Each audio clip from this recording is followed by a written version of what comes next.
Hello, ladies and gentlemen, and welcome to The Discriminating Gamer, the board game review show that is 100% pure sugar. So those of you with diabetes better stop watching now. Ladies and gentlemen, today we're going to go ahead and take a look at my top 10 war games of all time.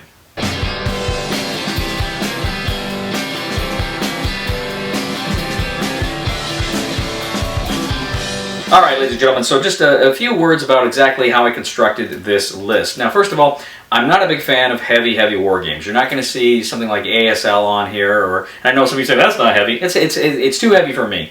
You're not going to see a lot of these really heavy war games. I don't do those. I prefer kind of lighter games. I don't like simulations. I like games. Usually you can play in just a few hours.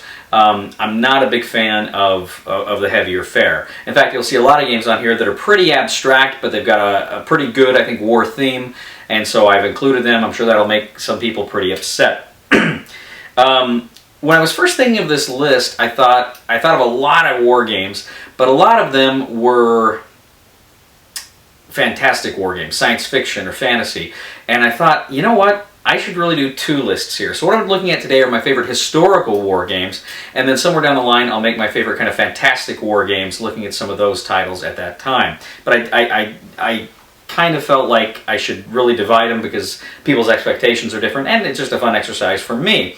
And it's two videos, more of that sweet, sweet YouTube revenue.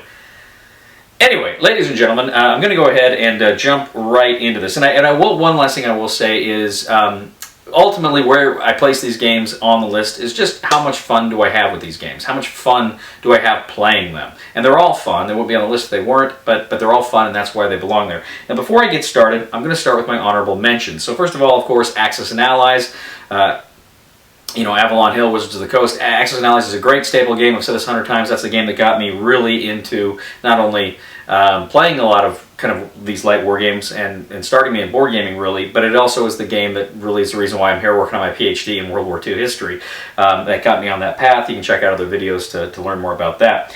Some of the other games that were on my honorable mention, Sekigahara from GMT Games, just played, I think, last year. That's a really fun one. A House Divided, which was from Mayfair. I don't think it's in print anymore. A great Civil War game. Played that several years ago. Age of Napoleon, which I think was Phalanx Mayfair put it out in the United States. That was a great Napoleonic game where you've got the corps commanders that move around through Europe. The American Civil War, it was a Glenn Drover design. It was, I think it was Eagle Games back in the day. That was one of these big Glenn Drover designs that came out about that time. American Civil War was a lot of fun. I really, my friends and I played that one a lot.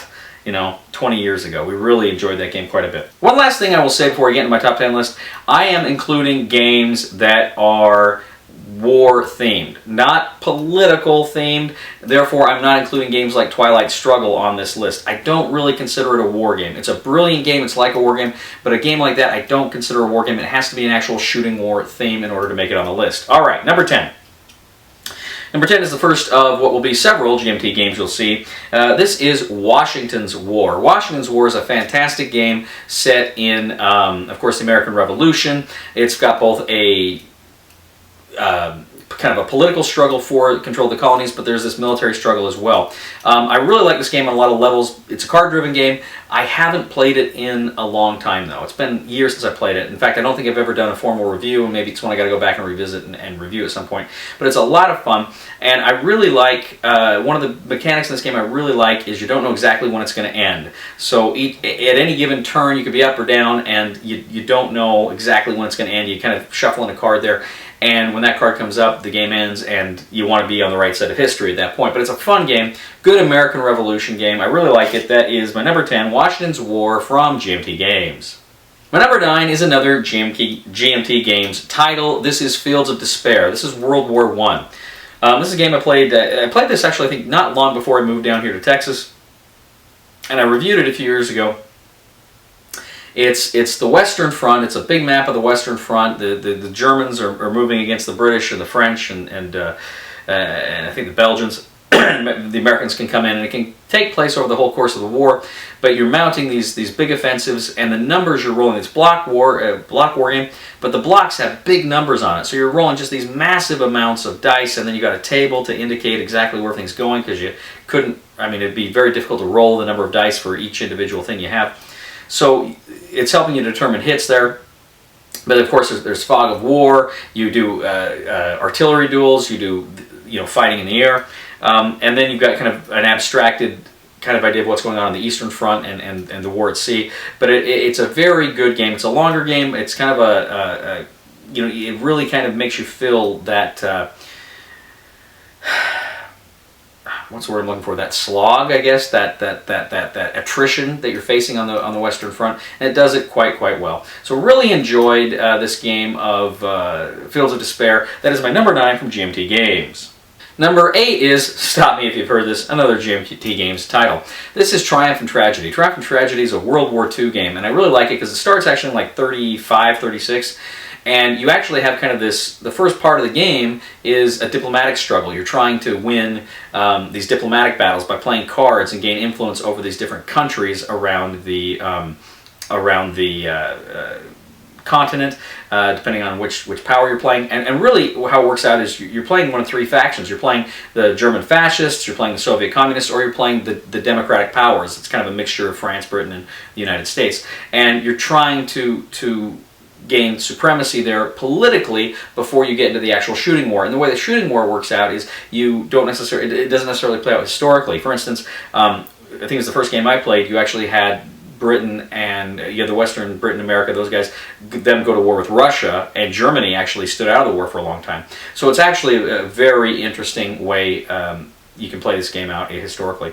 But really enjoyed it. That is my number 8. That is Triumph and Tragedy from GMT Games. My number 7 is Hannibal and Hamilcar from Phalanx Games.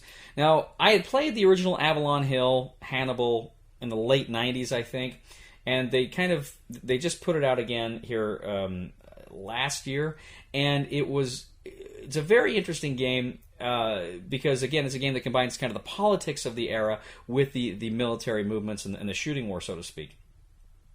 And I liked it here because you have the different Roman generals, you have the different Carthaginian generals, and the way they fight is so much fun. The battles in this game are some of my favorite kinds of battles. They're card battles where you get so many cards based on different factors, and the cards are tactics, left flank, left probe, right probe, and you play a card and the other player has to match it, then he tries to get initiative, and then whoever has initiative plays a card, you have to try to match it, then you can try for initiative. But essentially it's a game of trying to outmatch the other guy, and there's a bluff there, and there's a double bluff. Is he going to be able to match this card? Is he not going to be able to match this card? And it's a really smart and fun and simple combat system, and that's why I love this game so much. The game as a whole is great with various events and all sorts of kind of strategic considerations are cool, but I really like this battle mechanic for this game, and that's what makes it an absolute winner with me. That is Hannibal and Hamilcar. That is my number 7 from Phalanx Games. My number 6 is a game that I'm sad to say is no longer in print. This is Tide of Iron. This was originally from Fantasy Flight Games. 1A Games subsequently had the license and produced some stuff for it. I think I have everything between the two companies here. It's just a fantastic game of squad-level World War II tactics. The initial core game is in France between the Americans and the Germans. You can buy expansions, a D-Day expansion, which has kind of the amphibious role there. But you have a North Africa expansion with the British and the Germans in North Africa. You have a Stalingrad expansion. You have kind of a general Russian invasion Barbarossa expansion. And then, of course, when I did a whole new core set as well. So there's a ton of content if you can find it out there. But this is so much fun because you've got the little figures on the bases that occupy the hexes. And some of the scenarios originally in the original version are a little unbalanced. They get more balanced into the scenarios, and the reprint, I think they tweaked them to make them a little more balanced. And you can buy a designer's game that has some balanced scenarios in there. But it's just a lot of fun. This is, to me, when I think of a squad-level game that I really enjoy, this is kind of the one I go to. I haven't played it again. I don't think I've played it since I've been down here in Texas, but it's a tremendously fun game. This is a game that, back in the day, we would play all the time. We played it quite a bit, at least once a month, several years ago. This is just before I got into the kind of the wider world of board gaming. In fact, Tide of Iron is one of the games that kind of got me away from just basic things like Risk and Axis and Allies and started moving me toward kind of a lot of these other games. It was really my introduction into Fantasy Flight Games, that along with Battles of Westeros. So that kind of got me into Fantasy Flight Games, and from there it was all she wrote. But I really like Tide of Iron. Very fun game. That is my number 6 from Fantasy Flight Games.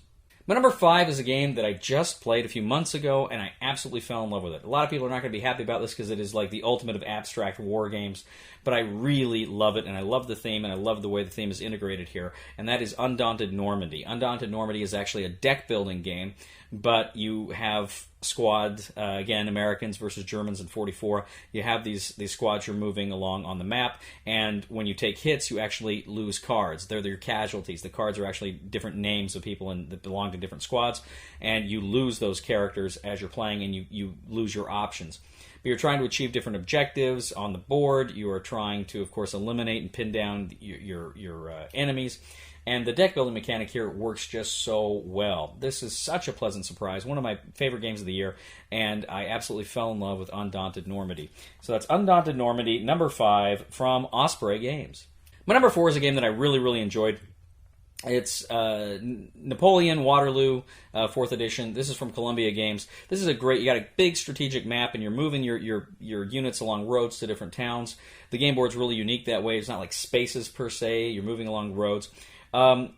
But as you're moving these guys along the roads, you're eventually going to run into your opponents, and you're going to end up fighting these big battles. And then you transport the battles to the battle board, and you play out the battles on the battle board. You're trying to turn flanks or cause a hole in the other guy's line.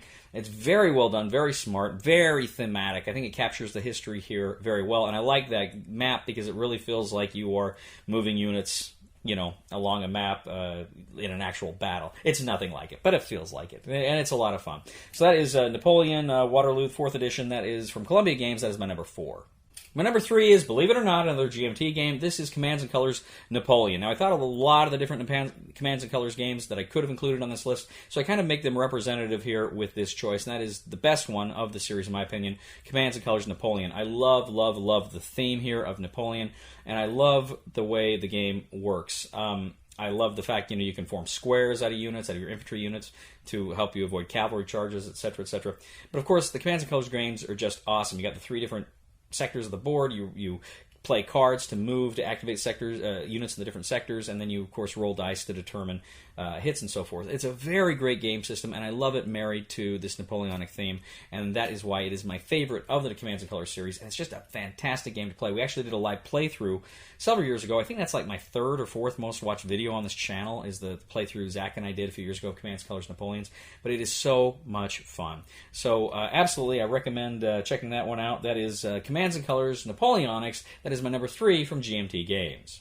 Now, my number 2 game on this list is a game that I played first a few years ago. Played it several times since. Really love this game. Again, it's another light, more abstract war game, but I really like it. This is 1775 Rebellion from Academy Games. This is so much fun. The way you never know from turn to turn whose turn it's going to be next.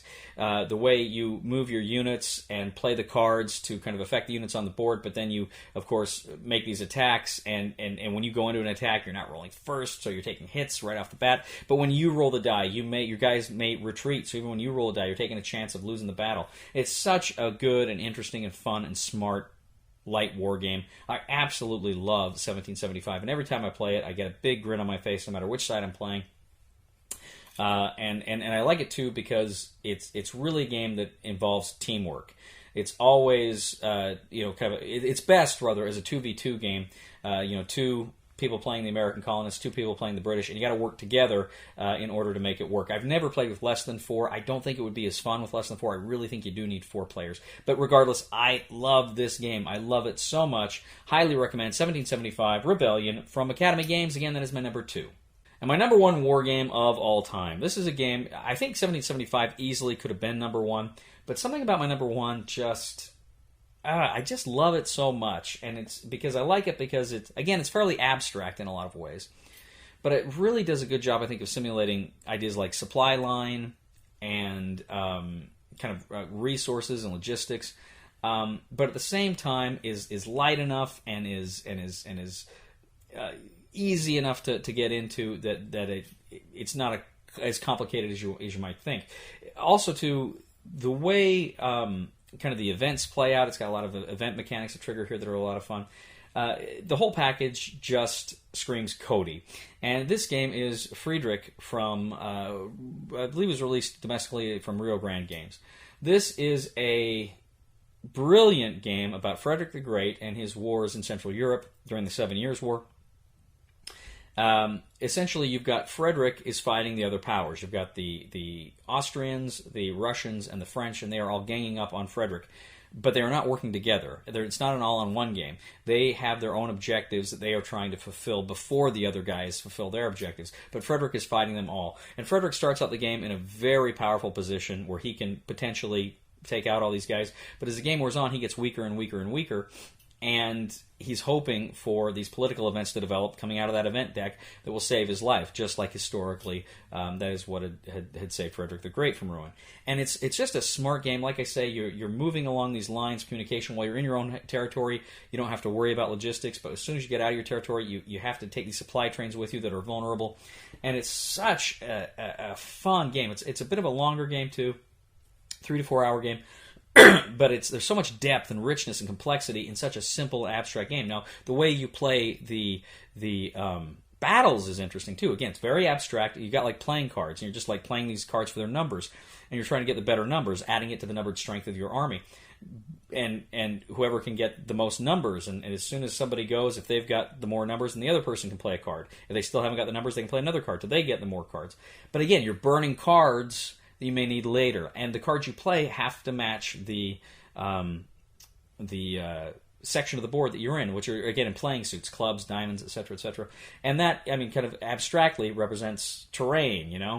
I really like it. I really like this game so much. If you like war games and you like kind of these logistical considerations in war, and you don't mind a little bit of abstraction, I highly recommend Frederick. It is my favorite war game, straight historical war game of all time. So again, that is Frederick from Rio Grande Games. That is my number one. Check it out. Ladies and gentlemen, there are a ton of other games I could have included on this list. Julius Caesar from Columbia Games is also another really fun game. The First World War from Mayfair, again, an abstracted Euro game from Mayfair. There's just a ton of games that I could have put out here, and I just don't have. It's a top 10 list, and there's more I could talk about, but I got to stop myself. Please leave a comment on the video on YouTube or on Board Game Geek. Let us know what you think. Give us a thumb on Board Game Geek. Do you like my list? Do you not like my list? Do you like the games? Do you not like the games? Why? Why not? I'm interested to hear what you have to say. So please let me know that. Subscribe to us on YouTube. Follow us on Twitter. Thumb us on Board Game Geek. All that good stuff. But ladies and gentlemen, I just want you to know, speaking of diabetes, I really want to know what happened to Wilford Brimley. I mean, that guy, he had the face like an otter. He looked like an otter, right? But I just missed the guy. I don't know what happened to him. I hope he's okay. Diabetes. Please somebody help me on my feet again, and I don't know where I'm going, and I don't know where I've been. Please somebody help me on the solid ground. It's a long time, and I'll be dying. Once a year I wind up in the band. God knows that I love to fight, but I don't ever win. It's a fine line. Hit. He's gone. All right. And there's my 5. You win! Zach wins. Fantastic.